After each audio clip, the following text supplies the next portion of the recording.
going to go ahead and get started. I want to thank you for joining us this evening um, about what I think is a very important topic of discussion, and I hope you will find insightful, educational, um, and just informative. My name is Kimberly Kay with the Legal Insurrection Foundation, and tonight we'll be discussing the Red, Green, and Blue Alliance.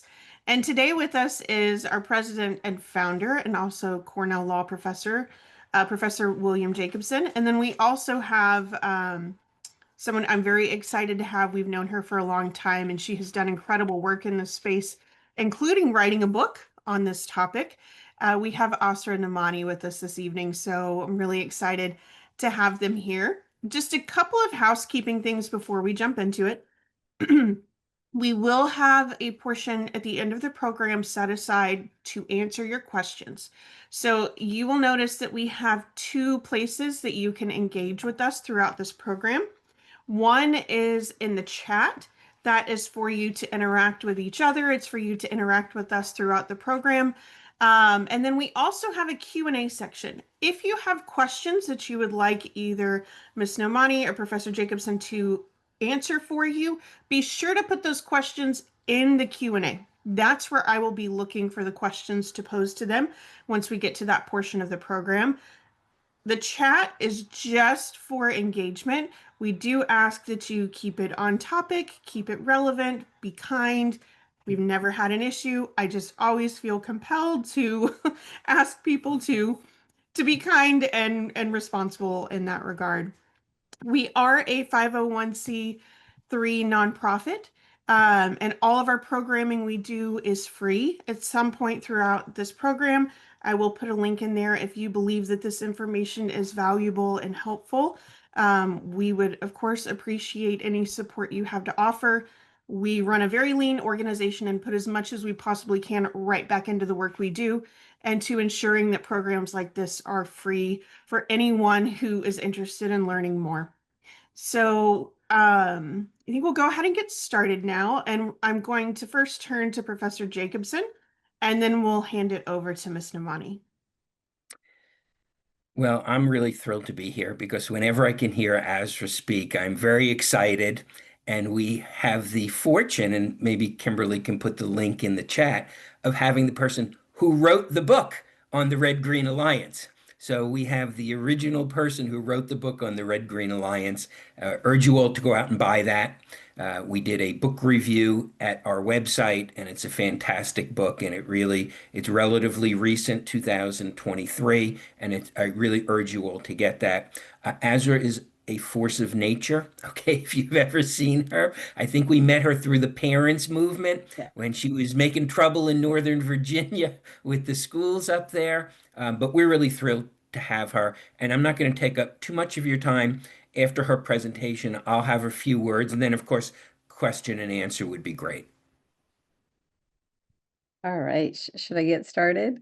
Yeah, so one thing I forgot to mention at the beginning, this is being recorded. If you signed up for it, it will be posted online within a few days following the event. So if for some reason you have to leave early, you'll be able to rewatch it and share it with other people too. We hope you do that.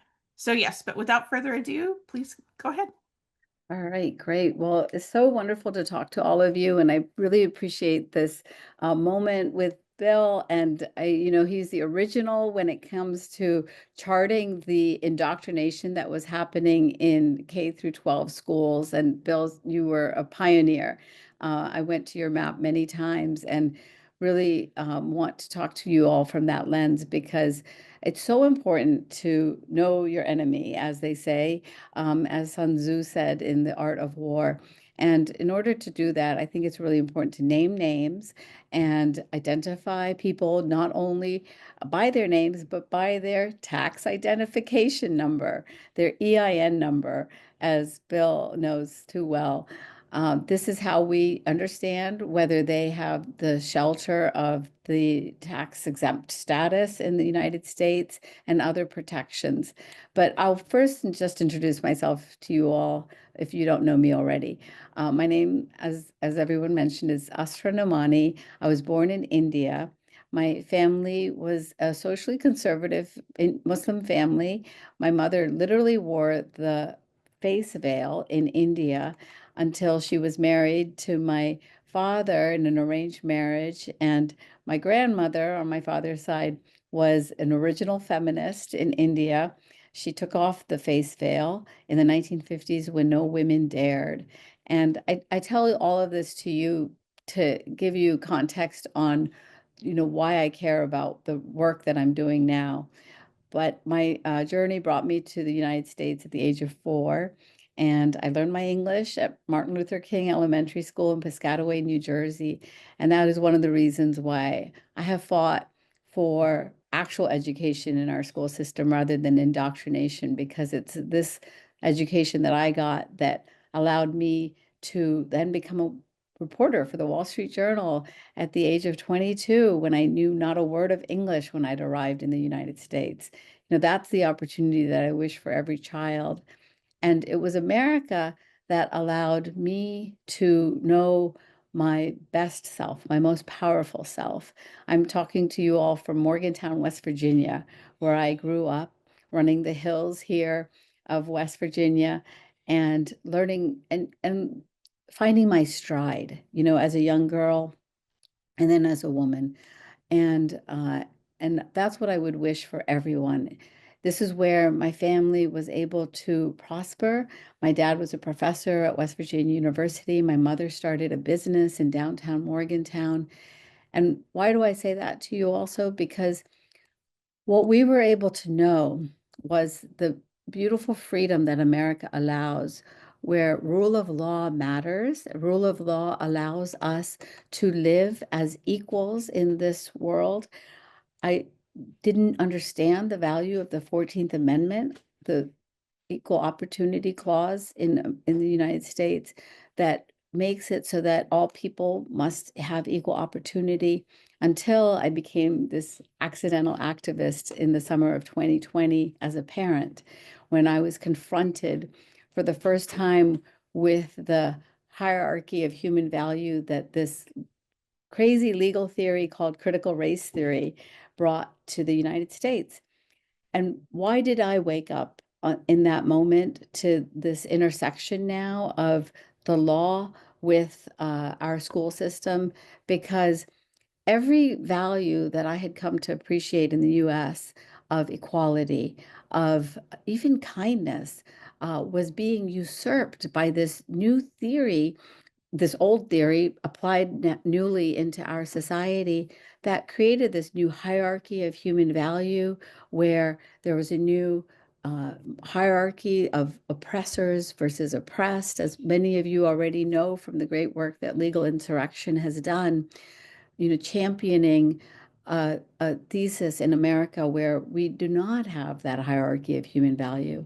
I learned it very personally because at my son's high school in Northern Virginia, they eliminated the merit admissions test into the school system.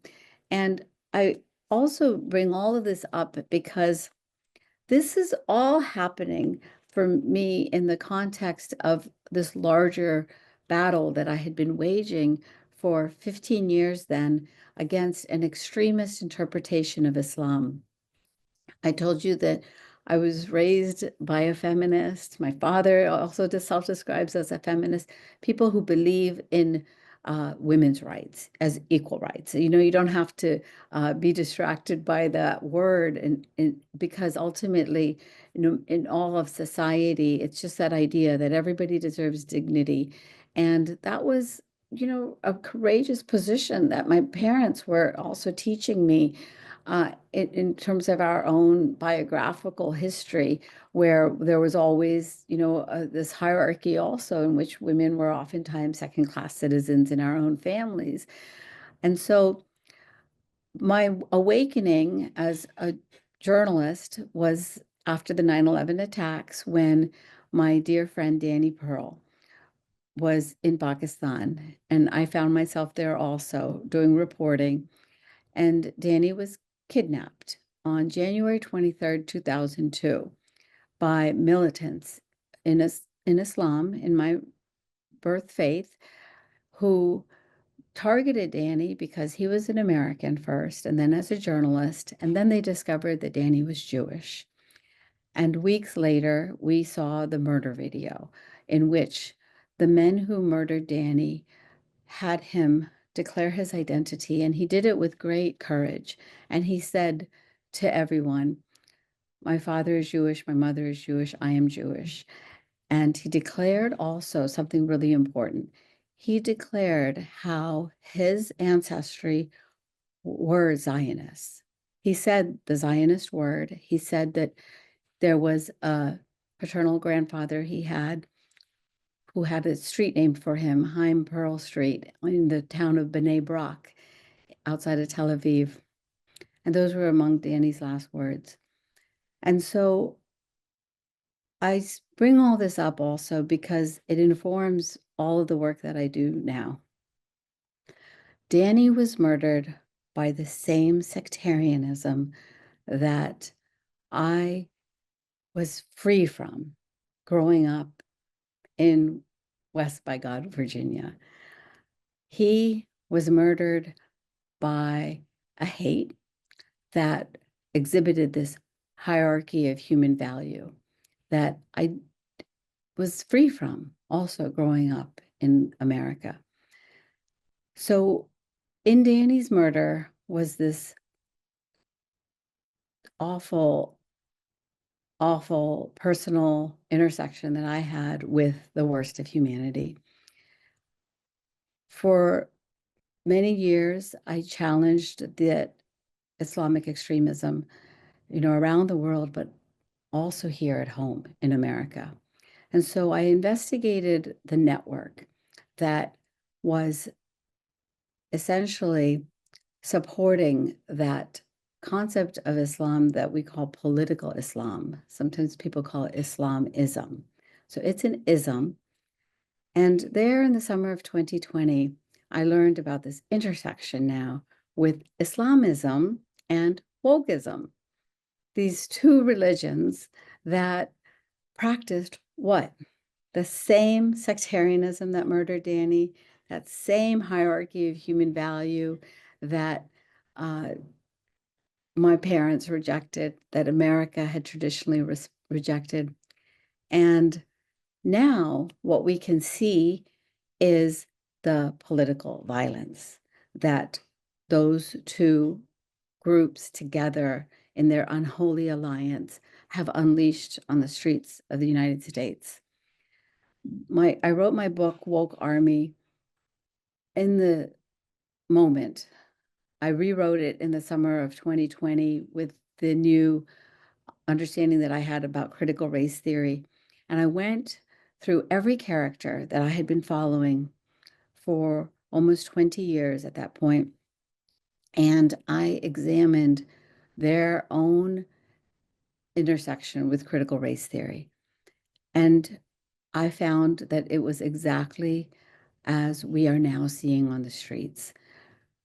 We had characters like Linda Sarsour, a Palestinian American activist in Brooklyn, who had taken control of the so-called Women's March in December 2016 after the election of Donald Trump.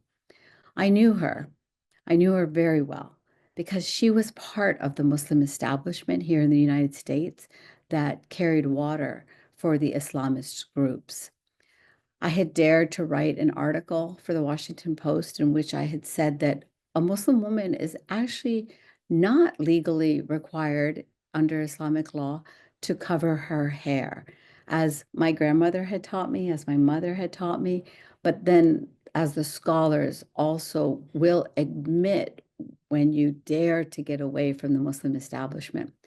And when I dared to just make that simple pronouncement that we have the right in Islam to live with our hair free in the wind, she came after me, ridiculed me, tried to, shame me in our own community and in the rest of the United States.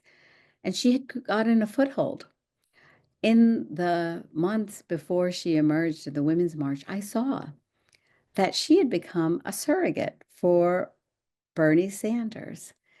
She had embedded herself now in Bernie Sanders movement, the Democratic Socialists of America, and now she was pivoting to lead the anti-Trump resistance. And so it is characters like her that I then looked at from the lens of critical race theory and examined how it is that she exploited idea of race in order to racialize Muslims, bring us up a few notches in the hierarchy of human value, and cause Muslim issues to triumph over anyone else. What does that mean today? That means what we see on the streets. This red, which is the socialists, the leftists, the communists, self-declared Marxists, with the green, which is the Muslim organizations like Linda Sarsoure's organization Engage, like this, or she has another organization called Empower, like the Council of American Islamic Relations. And the next step that Bill will talk about more also is their intersection with the blue. They have embedded with the Democratic Party, and this caused me a lot of alarm because, like most West Virginians growing up through the 70s and 80s, I was what you could call a West Virginia Democrat, very center, but nonetheless a Democrat. And what I discovered with the election of President Obama and his 2 terms was that the Islamists were now using the Democratic Party as a Trojan horse to increase their power in the United States. What ended up happening is that we are confronted after the October 7th attack with the emergence now of the real issue that they care about, and that is the destruction of the state of Israel and the destruction of the United States as we know it. And we see this alliance between the far left and the Muslim groups using the Democratic Party. We see it most obviously on the streets of New York, from the protests at Columbia University to the election of Zohran Mamdani as a Democratic candidate for mayor. I cannot even begin to tell you the distress that it causes me for the future of the United States. But what I am so proud to be a part of is a community like ours, a community like that Legal Insurrection has built, that Bill has built, and that you all have championed, in which we look at this problem set very analytically. And so if I could for a minute, I would like to share with you all just one tab of a database that I have created. In this database, I have tried to identify the groups. As I mentioned in the very beginning, we have to name them and then identify their ideology. And I want to just scroll through one tab of one protest to show you the alliance of the red and the green. And then I'm going to take you to another tab in which I'm going to show you the intersection that they have with the Democrats. I'm just going to put my glasses on for a second. Don't mind the glare. I can go ahead and share a screen then, right? Great. Yes, you should be able to. Okay, great. Okay, so I just sent you a request. So I'm doing this work through the Pearl Project, which is named after Danny. All right, so let's see if we have the share screen now. Okay, perfect. I named it for my dear friend Danny Pearl because what I really wanted to do is identify not just the organizations in the US that have been active, but ultimately their allegiance with causes across the world. So this is simply my one tab from an anti-Netanyahu protest that we had this past summer. And what I have done is, as you can see, identified the organization and then their ideological alliance as socialists, and then their alliance as Muslims or Arabs or others. So as we scroll through, you can see real quickly, All African People's Revolutionary Party. It's a little bit confusing. What does that mean? What do they want? They want socialism and Marxism to to Africa. Diaspora Piante Collective. What could that mean? What is that image in the middle? That is an organization that wants to bring socialism to Puerto Rico. The National Alliance Against Racist and Political Repression. Well, that sounds innocuous. Well, that is one of the major organizations in Chicago fighting against ICE right now and also socialist. American Party of Labor. They are not subtle in their logo. What I tried to do in each instance with these organizations is take how they self-identify. Black Alliance for Peace. Again, they hide with these terms that seem so innocuous, but this group also is driven by communist socialist agenda. Code Pink, many people might have heard of. But even there, they hide their actual socialist intentions while they do spring break trips to the Islamic Republic of Iran and have also gone to Gaza as guests of Hamas. The Democratic Socialists of America. Most people didn't even pay attention to them until Mamdani's election. But now everybody can recognize that they are putting politicians and candidates in office from the rent board in Berkeley, California, to the mayor's office in New York City. And their intention is exactly as they say. They want to make America socialist. Freedom Road Socialist Organization, Party for Socialism and Liberation. I don't have among the red a couple groups in this protest that are really important, but they are the Answer Coalition and then the People's Forum. And importantly, the idea that we have to always remember is to follow the money. And many of those organizations are funded by a millionaire named Neville Roy Singham with allegiances to the Chinese Communist Party. And then what you will see is this list of the green, which is American Muslims for Palestine, the Council on American Islamic Relations, Darul Hijra Islamic Center, which sends its foot soldiers to these protests from Falls Church, Virginia, where a man named Anwar al-Awlaki once preached and became then the propagandist for Al-Qaeda before even President Obama killed him in a missile strike.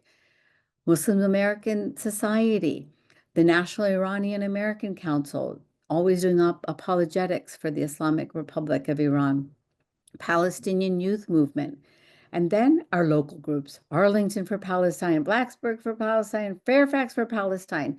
They've learned this technique of just making cookie cutters out of their organizations, and they are connected in their ideology. And what I want to show you then is that universe. But then what are they doing? They are working hand in hand with another network of organizations that very much represent the Democratic Party. And this is where we get the blue. This is the organizations that were behind the protests earlier this year that were called Hands Off and hashtag Tesla Takedown. They went after Elon Musk. And many people didn't know that they were not only run by Democratic aligned organizations, but the actual committees that are in local and state governance for the Democratic Party. You can see them here, the California Democratic Party, the Democratic Club of Carlsbad, Democratic Party of DuPage County. It just goes on and on. And what they end up doing is they work very closely with organizations that are also in our Muslim alliance, the Red, and this is one of them, Engage, that I had mentioned earlier. It's one of the organizations that runs cover for the Islamist groups. And then you have traditional democratic organizations right here, Indivisible Action. And you can see every chapter throughout the country participated.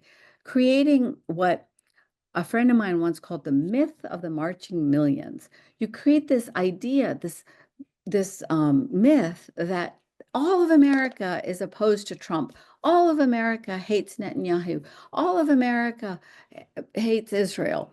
And so what do they have working with them? Unfortunately, is a lot of our establishment media. You take all of these protests and they end up on MSNBC that night. They literally do that split screen of like 9 different cities and the videos, and it's all astroturf. It's well funded. And I will just take you down to this fundamental place where we have to ultimately follow the money. $2.6 billion, 2.6 million, no, it is billion dollars. $2.6 billion was the annual revenue of the organizations that were behind this Tesla takedown and hands-off movement. It's not chump change. Who are they? Teachers unions, AFL-CIO, all of this network. And so in these 2 tabs, what you have is the emergence of this red, green, blue alliance in our streets. And I invite all of you to, look through the lens of the signs of these organizations, their messages, their mission statements, so that I know you're wise to the propaganda, but remember that not everybody is. And it is our duty to try to educate first everybody as best we can with transparency about the true ideological intentions of these organizations and the true objectives that they've got for the United States of America. I am 100% convinced that we are on the correct path in fighting them and exposing them, investigating them, and challenging them in the court of law and the court of public opinion. You're going to see in the next days even more political violence. And I am so sorry to predict that, but I could never have imagined in a million years, even after writing this book, Woke Army, that I would see the assassination that just happened of Charlie Kirk, motivated by that propaganda of hate, that propaganda of a hierarchy of human value. And when I heard the news of Charlie Kirk's murder, I was taken back to my friend Danny Pearl's murder. We learned that Danny had been murdered when this video was released to the FBI. And I turned to John Bauman, who is a consul general in Karachi, and I said, "How do you know?" And he said they pressed on Danny's jugular so that we could see the pulse of his blood as the killer cut his throat. So the metaphor did not escape me as I saw the bullet pierce Charlie Kirk's throat and saw his blood flow. The reason why I sit before all of you is because we must try to stop that flow of blood, right? That is our chief objective. We are looking at seemingly mundane of tax status and money and this and that, but all of that matters because that is the machine that propagates the hate. And I have seen it the world over. Never wanted it to be able to arrive in the United States, but it is here. And I'm here to discuss this with you so that we can answer any questions that you have about how they operate.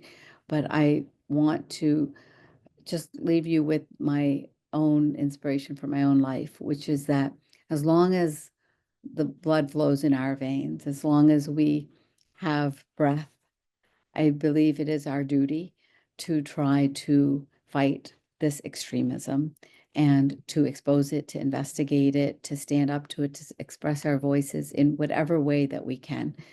And I'm honored to be here with all of you and with Legal Insurrection fighting this fight. Thank you so much for having me join you all today. Thank you, Asra. We really appreciate that, and thank you for your courage and for all the work that you do. I know it's something that we're seeing more of now, and I'll just interject this quickly um, before I turn on to Professor Jacobson. Is it now is the time? We've had, I wouldn't even say a luxury because some of us have not had that luxury. Some of us have chosen um, to be willing to take a blow, to absorb the arrows, to do what we need to do in every way that we possibly can in order to tell the truth, in order to educate people so that people know what we're dealing with realistically, in the hopes that we would not end up where we are now, where the situation looks pretty dire and it seems as though walls are closing in rapidly. But I just want to encourage everyone. I usually save this for the end of the program, but I really want to encourage you, whether it's with this information or whatever your sphere of influence is, now is the time. We have to all do whatever we can. That doesn't mean you have to get involved in litigation. It doesn't mean you have to get involved in federal politics on the national stage. You don't have to do any of those things, but your willingness to stand up and to call these things out, to share the truth, to speak the truth, to share facts and information with people is crucial. It's 100% crucial to where this ends up leading. So, and with that, I will turn it over to Professor Jacobson. I know he has some things he would like to share. Yeah, thank you. And thank you, Asra, for that. And I love the fact that you've tracked these things and can show them. And we want to help you publicize what you're doing because that's super important. I don't have a lot to add, except I do want to focus on this issue of the blue. And the blue, maybe it's a metaphor for Democrat, but it's not really limited to the party itself. To me, uh, it is symptomatic. If any of you saw our podcast with God Sod, where he talked about the problems, suicidal empathy, things like that in the West. It's an unwillingness to recognize what the agenda is here. And it is now in that unwillingness to recognize and to some extent the embrace has been normalized. It has been mainstreamed, mostly through the Democratic Party, but not exclusively. And so that's what the problem with the blue is. The way I view the red and the green um, is that they could not succeed in a society unless the door was held open for them. And the blue, however you define it, liberal, leftist, progressive, whatever you want to call it, is holding the door open for them. And we've seen this movie before. We saw it in Iran. The leftists don't realize that in Iran, before the revolution, the left and the Islamists joined together. And as soon as the Shah was overthrown, the Islamists killed all the leftists, okay, and drove them out of the country. And I met some of them when I was a student in Moscow who had fled Iran for fear of their lives.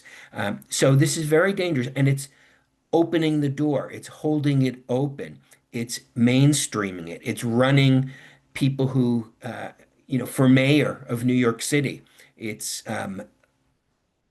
Democrat senators adopting essentially the Hamas line on cutting flow of arms to Israel. It's the squad, and not just those 5 or 6 or 7 people, but that whole ideology.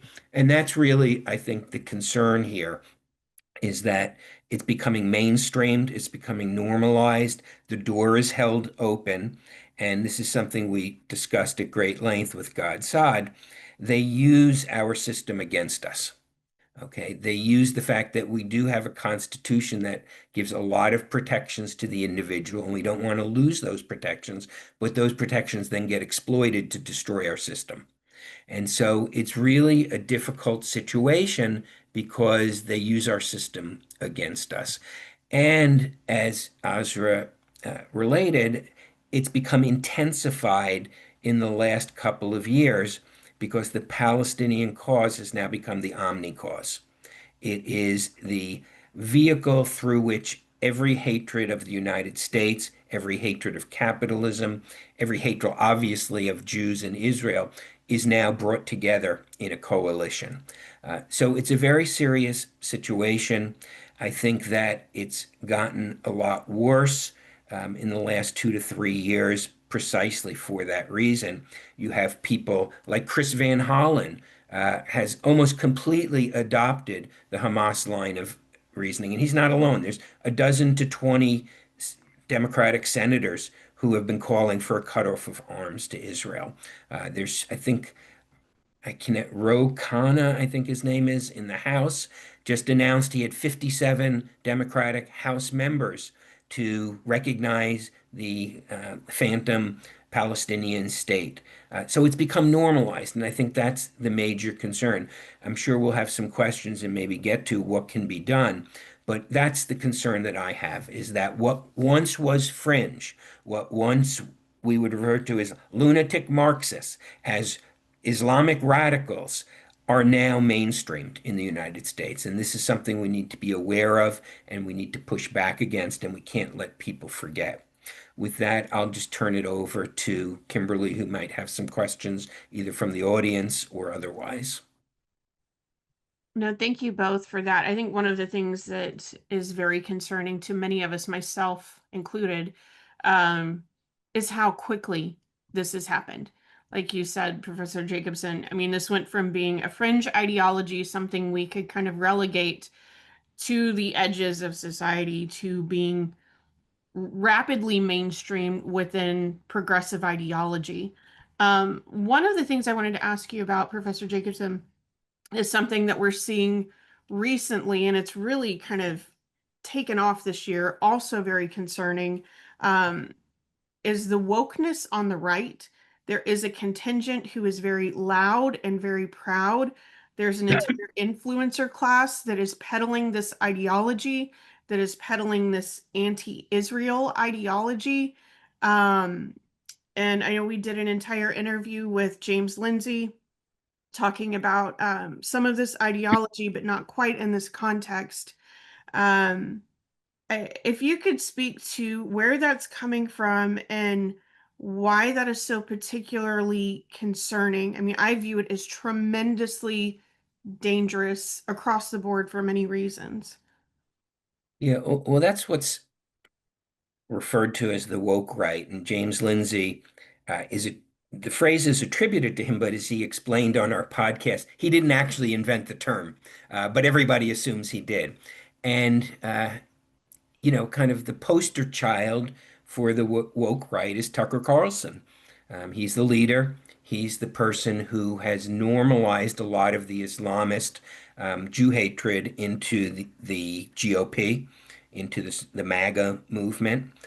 He's the guy who puts on his show, which has, I don't know how many people actually watch it, but they claim to have like 8 million members or something like that. I don't know how many of those are bots and real people, how many are paid for by Qatar, who knows? But he's got a large audience. I mean, there's no question.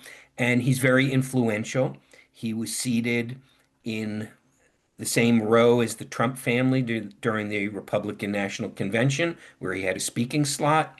Um, of course, Trump is the most pro-Israel president we've probably ever had, so there's an anomaly there. But the point is, he's very influential. He's reportedly friends with the vice president, and which I think will be an issue in the next year or two.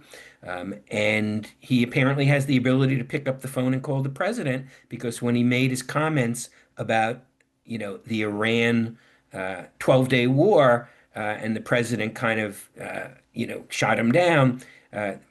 President said, "Well, I just got a call from Tucker." So this is an important person. And why is it relevant to what we're discussing here tonight? It's relevant because this is another holding open the door. So if the blue opened the door to this, the woke right is holding it open. They love the Islamists because the Islamists hate Israel. Okay, and it's really a bizarre situation where you have people ostensibly on the right cheerleading for the Islamists, cheerleading and defending Iran, cheerleading for Qatar. And so it's very troubling. What percentage is it of the party? I think it's still a very small percentage. I don't think they have a lot of influence in the administration, but they have a large influence on social media. And that's something that's, needs to be discussed, how social media is being propped up by foreigners, by bot farms, by Qatar, by Pakistan. A lot of the largest, um, you know, uh, America First, I'm from Texas accounts are actually Pakistanis. Okay, that's been well proven. So there's a lot of manipulation. So the woke right is part of this because they're holding the door open and they're seeking to undermine one of the forces in this country that was willing to stand up to the Red Green Alliance. So they're not only holding open the door, they're attempting to destroy the opposition to the Red Green Alliance. And so it's very troubling, and it's mostly social media influencer based. I don't know if Azra has any observations on that. Yeah, am all reminded of an important ethos that I've got for myself as you speak, Bill, which is that, no matter where we sit ideologically, like we have to just make sure that the values being expressed are consistent with the ones that I think most of us agree are the important ones, which is that there should be no hierarchy of human value, and that we don't want to be, vulnerable to malign foreign influence in the United States uh, that is counter to the interests of this country. And in this case, what happens is that just like the left express it, this woke right, as we talk about, has decided that there is this hierarchy and that Israel possibly, they might go as so far as to argue that it doesn't have a right to exist, so it flies in the face of just a fundamental value that we have, that the state exists and and the people there should be allowed to live safe lives. And then the second one is this idea that we shouldn't be, we shouldn't allow ourselves to be targets of this malign foreign influence. And one time it did happen with, the way that the Saudi government had also laid siege on the United States of America with its lobby and with its interest groups. And that really made us lose, in our fight against Islamic extremism because we pulled our punches. I'll never forget the image of President Bush after the 9/11 attacks with the president of the Council on American Islamic Relations over his shoulder at the Islamic Center of Washington, D.C., funded by the Saudis, as he's, expressing apologetics about the extremism that had just murdered innocents on 9/11. We pulled our punches. We did that to the detriment of the United States. And so I want to just encourage everybody to always look at the talking points that these kind of ideologues are expressing and just really make sure that what they are expressing is consistent or inconsistent with your own value system. Because what you'll find, I think, with a lot of the ideologues that push for this sectarianism is that it is counter to what you actually value in this world. Thank you for that. I do just have a quick follow-up question for Professor Jacobson because this is something I've seen on socials with these particular woke right influencers, is that people are believe that they can begin by making a distinction between the Israeli government versus the people and not like what Israel's doing. Can you talk a little bit? I know that you have spoken at length and written at length for a very long time about this, how there's no separating anti-Israelism at the end of the day from being anti-Semitic. Yeah, well, probably the easiest way to determine, yes, in theory, there is a distinction, between anti-Zionism and anti-Semitism or anti-Jewishness. Yes, theoretically, but in the real world, there's no difference, okay? And so when you single out one country in the world, apply standards to it that are not applied to any other country in the world, um, I mean, they're literally redefining the term genocide so they can use it against Israel. I mean, literally redefining it, okay, in order to do that. Why do they hate Israel so much? It's not because it occupies an extra, 10 square kilometers of land that they think it shouldn't have. That has nothing to do with it. It gets back to an Islamic hatred of Jews. And Azra would know more about this than I do, but the Islamic world will not ever, I believe, ever, no matter what peace deal gets signed, ever truly accept a non-Islamic state in the Middle East. And that's what drives it. And that merges with the goal of the left, of the Marxists, because they're joint in their hatred not only of Israel, but of the United States. So, um, I think this is a ridiculous distinction. I think, oh, I'm just again, bad Bibi, bad Bibi. No, no.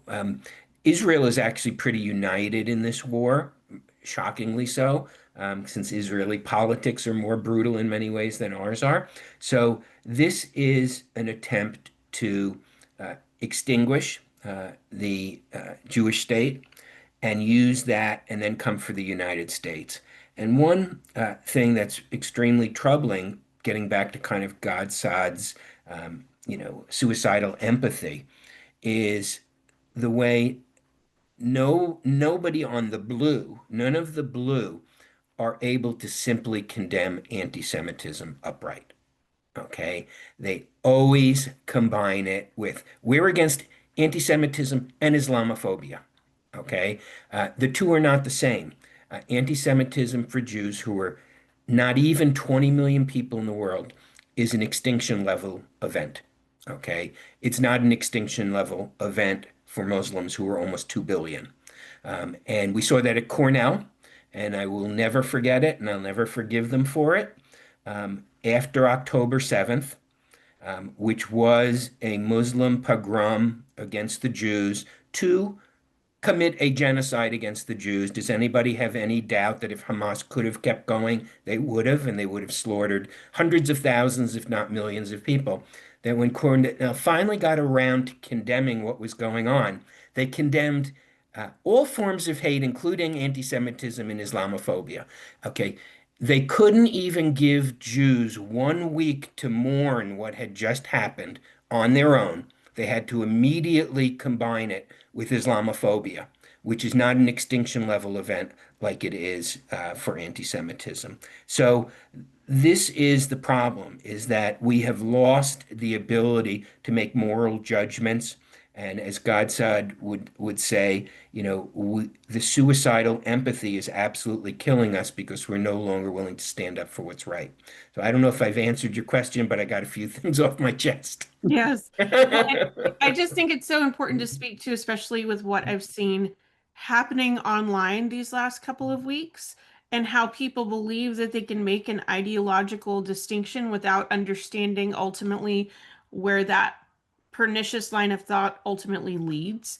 And so Yeah, I think it's something that really that's needs to be out there a little bit more. and Yes. that's why I wanted to, remind people that when the man who put the knife to Danny Pearl's throat killed him, it was not just because Danny was a Jew, but because he was a grandson of Israel. And that is a lot forgotten a lot of times in the telling of Danny's murder. But that man was the architect of the 9/11 attacks. And so, to the point that Professor Jacobson just made, they wanted to destroy Israel in this symbolic act of this murder against Danny. But those are the same people who attacked the United States of America. The man named Khalid Sheikh Mohammed, who still sits in Guantanamo Bay awaiting trial. And I will just say one point, which is that what we are trying to do in the Muslim reform movement that I also helped establish is to challenge this normative. This is the normative, alas, in which, so much of the Muslim world has been putting Israel and Jews in the crosshairs for political and economic reasons. government of Saudi Arabia has shifted, UAE, United Arab Emirates has shifted. There has to come a time when the normative is one of an acceptance of the existence of the state of Israel, a acceptance of the humanity of Jews, of course, along with everyone else in this world.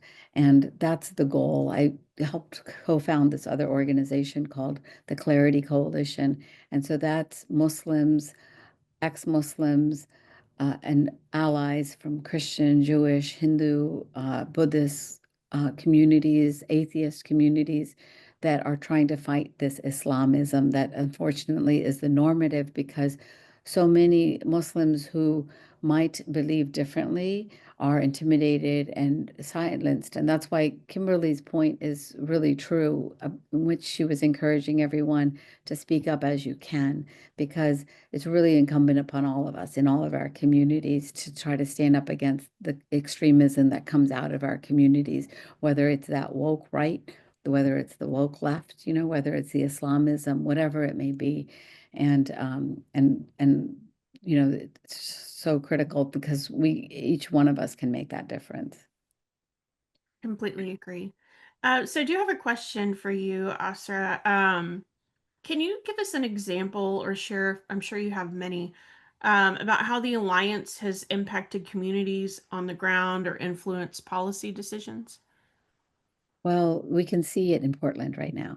Antifa has terrorized the citizens of Portland, and they have been in alliance with the Council on American Islamic Relations in Portland, in Seattle, in Philadelphia. And this is, over, this is, this is upending cities and rule of law. I went to Philadelphia and I went to one of the hands-off protests. It was literally on the steps of the Philadelphia Art Museum, where Rocky Balboa famously ran the steps, in training. There's a statue of him at the very top. Well, it was cordoned off that day. And it was the No Kings protest, where they decided that Donald Trump is a king and Elon Musk is a king. But no queen, she declared, was Randy Weingarten standing there. Um, you all might know her very well. She's the teachers union president, brings in salary upwards of $400,000 a year without bonuses and benefits and all that. But there she was railing against the Trump administration. And I could hear this kerfuffle over my shoulder. And so I followed the noise, as I do as a journalist. And what was there on the outskirts of this steps, but right next to it was the anti-Israel protesters. And what were they yelling? They were yelling for the global intifada. And what were they? Masked, They were wearing the black on black on black garb of the Antifa radicals. And they soon surrounded me also and started yelling at me to ask me, do you condemn Israel? Do you, are you a Zionist? These were the kind of questions that I got in Pakistan, after Danny had been kidnapped. Was I a Zionist? Was I working with Mossad? What? And these were the questions in front of the art museum. So Kimberly, all this mayhem that we are seeing on our streets is the result of this unholy alliance between the left and the right. I mean, sorry, the left and the Muslim conservative right is what I call them. Sociologically, culturally in our community, they are the most fundamentalist. So that's what I hope everybody can recognize, because as we see the politicians uh, in from Portland and Oregon and Washington State uh, protest against the, campaign against Antifa, we are seeing this conflict and play out right now. And so I would just hope that everybody can see it as it comes to their towns, because this is the exact same playbook in Utah.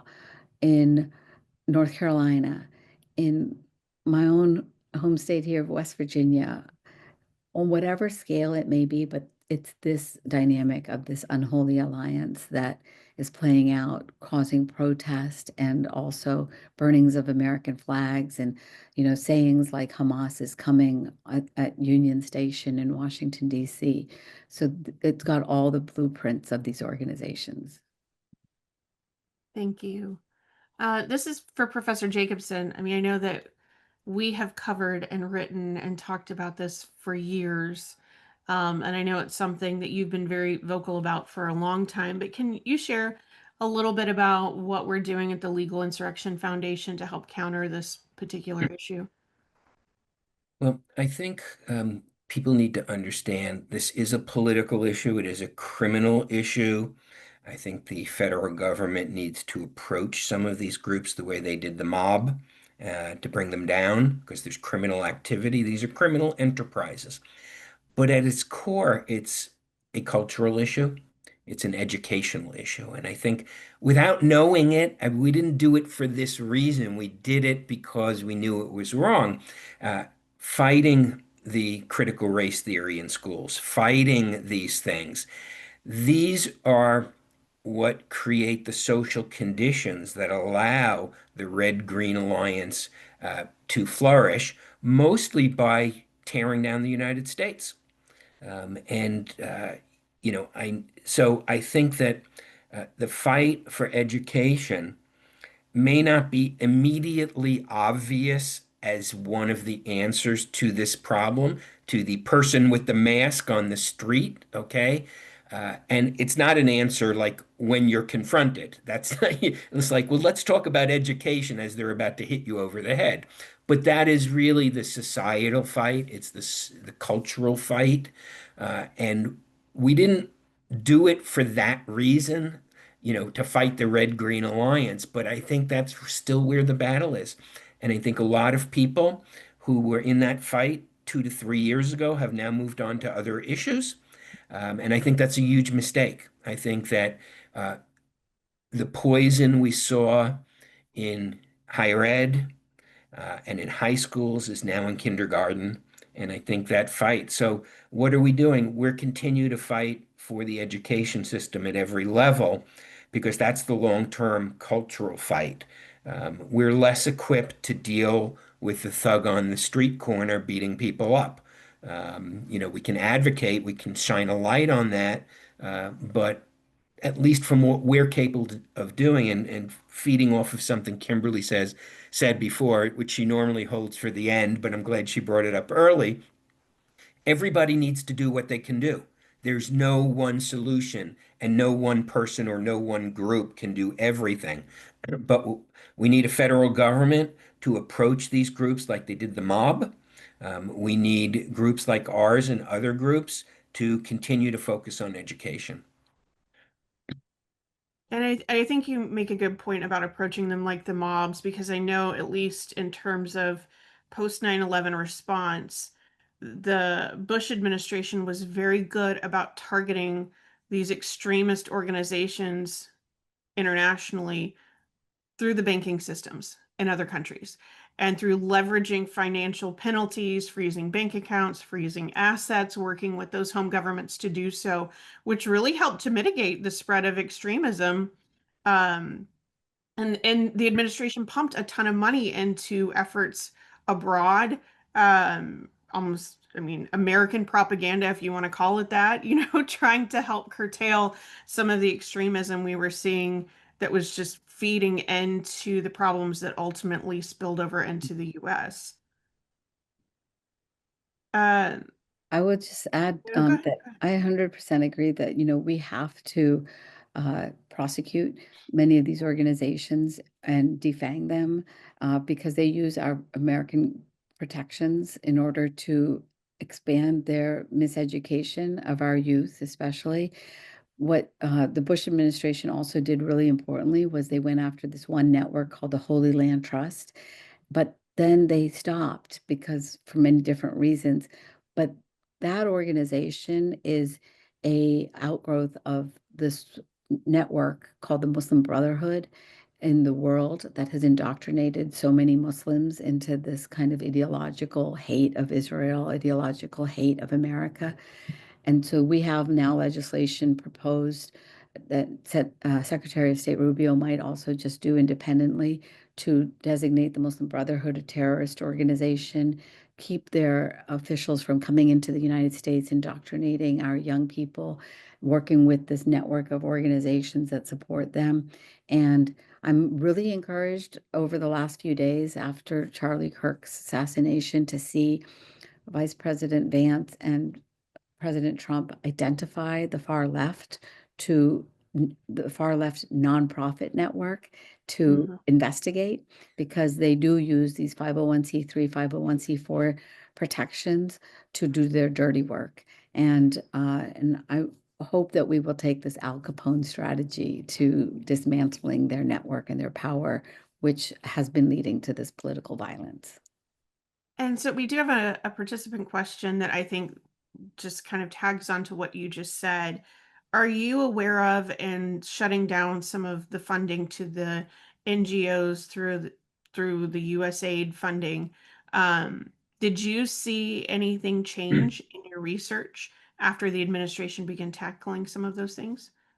Well, I didn't. I will tell you the truth. In terms of our impact here in the United States, I saw that there were organizations overseas that, lost their funding. And I know that the network was impacted here. But as people can see in the US, they are shameless and they continue to do their radicalization and their fomenting of street violence. I think the biggest impact that we've seen where they're now really scared is President Trump saying that he is going to investigate their nonprofit status as they exist today. I have seen them now, um, make a lot of different decisions. The People's Forum, for example, one of these organizations that's funded by this Neville Roy Singham and being investigated by Senator Grassley in the US Congress, had just sent out a note to its members, and it said, we're losing funding and we need to really get the people to now donate to us. I don't know if people have heard, but Bill Gates has announced that he's going to stop funding this network of organizations that were managed by an organization called Arabella Advisors that was one of the key hubs for the far left funding. And so that's where I'm seeing a lot of people really afraid about their money being cut off. Yeah, and I think we had this discussion in early February about Trump's initial flurry of executive orders. And I said at the time, one, it's not going to end DEI. That fight goes on because it's so deeply embedded in almost a religious way throughout education. But the single most important thing he did and is doing is cutting the flow of federal dollars to these groups. And it's enormous. I did not realize how many billions and billions of dollars flow to essentially left-wing NGOs. And that fight has to continue Mhm. because they have been subsidized basically by the federal government. They're also subsidized by some of the most major foundations. The Of all foundations, the Rockefeller Brothers Foundation has funded a lot of the anti-Israel boycott movement. I believe they've donated to Code Pink, not 100% sure, don't quote me on that, but they've funded a lot of groups like that. Who would have thought in all the world the Rockefeller Brothers Fund would be one of the main instigators? Look at any of the major funds, foundations. They've all been ideologically captured. I mean, I have to give it to the left. They saw where the money was, and they went and they captured all of these major foundations with tens of billions of dollars at their disposal. And so there are what cutting the flow of funding is incredibly important. And, as part of, taking down the mob that we're facing, I think that's an important part. And I think that listen to them scream when this flow of money gets cut off to the education The woke left educational industrial complex are screaming like crazy because their funding is get cut off by the federal government. They got some federal judges to buy them some time, but they're losing on appeal. They're losing at the Supreme Court. They managed to buy themselves 6 to 9 months through the federal judiciary, but that's going to run out. And so all of these things need to continue at every level. This problem did not materialize over 2 years. Mhm. If you want to look to the source, almost every one of the problems we have now traces back to the Obama administration. It really does. He did fundamentally change the country in ways we're now only realizing. The damage that was done by his administration and his presidency is what we're basically fighting now. It existed to some extent in academia beforehand, and obviously in some radical fringes, but his administration mainstreamed all this stuff and funded it. So I think that's the cutting off of the funds as part of going after this problem is something I hope the administration will continue because there's no reason the taxpayers should be funding this, and there's no reason that people should get to abuse their, whether it's tax exempt status or philanthropic status. We have to be obviously careful there because it has been abused during the Obama administration against the Tea Party groups, et cetera. But, we have to have clear standards that you can't, manipulate the system for purposes the tax code never intended. So I think there's a lot of fights, and whether they win or not, I think they ultimately will win. But a lot of the judicial stuff that's going on is just to buy time. And they figure if they can buy 2 or 3 years, then Trump's out of office.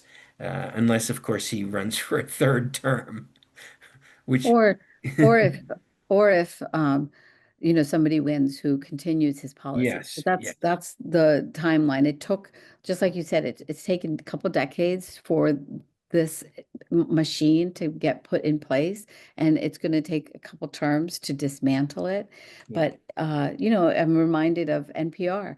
I used to love listening to NPR, and then it just took such a clear partisan position that it is allowed to exist, of course, in the United States. It is allowed to be a media establishment, but the Trump administration pulled the money. And because ultimately the taxpayers don't have to pay for partisanship, right? You go win in the free enterprise system exists, but what they are finding is that they were subsidized to the point of being able to be so strong. An organization like Media Matters is now under trouble. They were basically a propaganda arm for the woke army. And now they're in trouble because they have had a flow of their money cut off. And it's just shocking to me. I've been covering Washington, D.C. since I was 18 years old. So it's been a few decades. And this establishment, this network did not exist, a few decades ago. It was Ralph Nader, if people remember his name, a consumer advocate. He had developed one of these nonprofits. There was this group or that group. But now it is an industry, just like you said. It is an industry of corruption, really, that is a backdoor for politics. And that's just not something that most people would agree to subsidize, because most people believe that their taxpayer dollars should be used in the service of all people, for all services like schools or roads, and not partisan politics. And so I just really happy to hear the prediction that you just had, Bill. That really was fascinating to me about how they're playing the courts in order to buy time for themselves. And just like everything, it's a long war, and I hope everybody is in it for the long haul. I do have another question before we kind of get to final parting thoughts. Do you think the administration's move to classify Antifa as a terrorist organization makes a dent in this machine that we're working to fight? I think it's so critical. It is long overdue.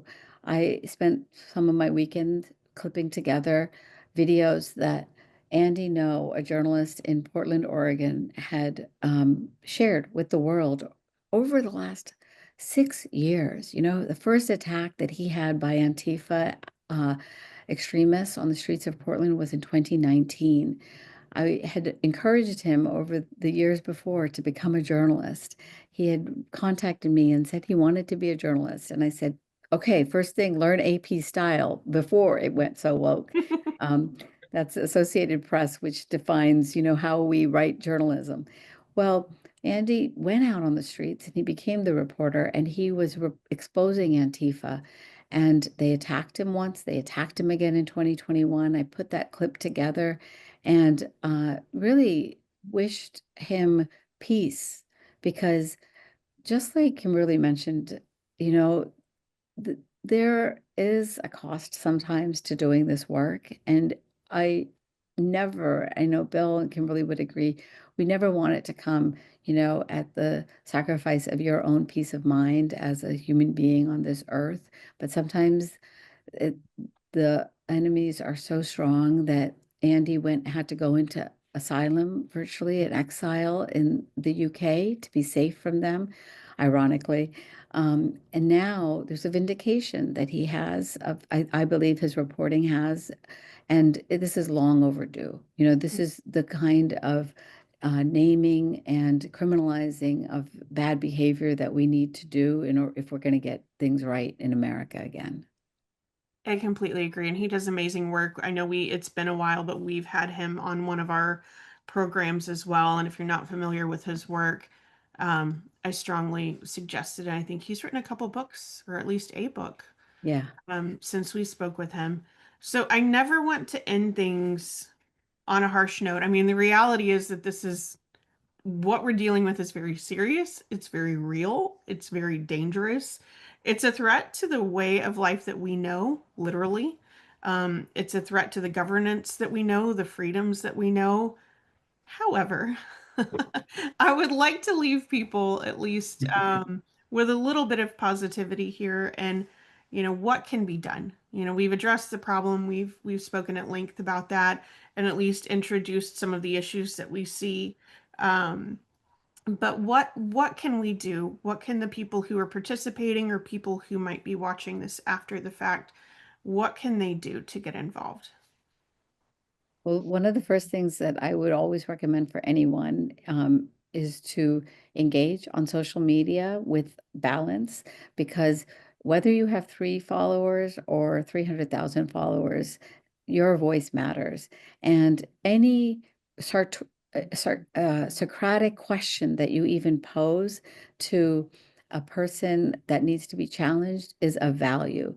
You know, you cannot imagine the value that your voice has as encouragement also for those whose public name may be in the front lines of these battles. But I know on my end, I read every reply and every DM, and absorb your encouragement in my spirit and in my soul, and it follows me through the day, uh, in the loneliest of moments when I'm just like sitting in this database, finding out whether an organization is a C3, a C4, or a political action committee. Your energy matters in all of this. So please do that. If you want to engage with your name, please write even letters to the editor in your local papers, because it's on the city council level, on the school board level, that lot of this infiltration has begun and is continuing to expand into our highest reaches of governance in the United States. So please do it wherever you are. I will, of course, encourage all of you to continue to support Legal Insurrection, because it has been a place of both inspiration and encouragement to me. What you have created, Bill and Kimberly, is phenomenal. It's so important that people not only have these conversations like we're doing, but we frame it, in a smart and intelligent way that is proactive and positive, as we're trying to do now. Have courage, everyone. Please tap into the spirit of all those ancestors before you who have tried to work to make the arc of history move towards a better society for everyone. That is what you have inherited, and I hope you will express in the years to come in our great United States of America. Thank you for that. Just a few parting thoughts. One, thank you again to Azra for Mhm. imparting her knowledge and her history to us. A lot to be learned there, and hopefully we'll be able to work with her in the future. And yeah, don't give up. I mean, we're making progress. Okay. It's going to take a long time. I'm not sure what the right analogy is, but it's a lot of little hammers beating away to Death by a knock. thousand paper cuts. That's my favorite. Okay. So it's yeah, I mean just do whatever you can. It doesn't matter whether it's a letter to the editor, whether it's going to a rally, whether it's running for school board, which is a thankless job. Unfortunately, the left loves to do it and the right doesn't love to do it because we have other things to do in our lives. But you've got to get involved. Could be going to a school board meeting and just speaking up. It's amazing what just one person speaking up at a school board meeting can do. Like they're not expecting it. And so do whatever you can. Do everything you can and anything you can. Nothing is too small. Anything you can do. Um, I also do want to give a shout out. I see a bunch of people from Rhode Island are on this feed. So I'm always glad when I can see Rhode Islanders, stepping up. Rhode Island's a good example. Rhode Island's the most blue state in the country. Okay. Yet a handful of people, some of whom are on this feed, a handful of people have made an enormous difference in Rhode Island just by being heard and just by going to school board meetings and just by, being out on social media. So do whatever you can. Understand it's a long fight, but it's a fight worth having. And so we appreciate you all coming tonight. Yes, completely agree. And I want to thank you both for sharing your time and your expertise and your depth of knowledge on all of this. I always enjoy these events so much because even though I've worked with Professor Jacobson for over a decade, I always learn something new. So I always enjoy that. And I always learn from the people that we have the privilege of discussing these topics with. And I just want to encourage you to be brave. And it's like I tell my kids, that doesn't mean you won't be afraid. It's okay to be afraid and be brave and be courageous. There's nothing that guarantees your voice won't be quivering, but we really need all hands on deck. And whatever way you are able to participate, and even just in asking questions, ask for the curriculum. If you have children who are in school, I'm a rabid homeschooler. But or if you have grandkids that are in public school, asking for the curriculum so you know what they're learning and you can discern whether or not this oppressor oppressed narrative is part of the curriculum that they're being taught from an early age, which was certainly not the worldview that I grew up with. And I know most of us did not. So whatever you can do, just know that it does make a difference. And once you take that first step out there, it gets easier. It does get easier. But I want to thank you all for attending. I want to thank you for your time. I want to thank you for your support. And as I mentioned, we will be posting this to the Legal Insurrection blog. You can find that at legalinsurrection.com. We will also include it in our weekday newsletter, Morning Insurrection, so you'll be able to find the replay of it there if you would like to rewatch or share. And again, we thank you so much and hope you have a great rest of your evening. Good night. Thank you. Bye.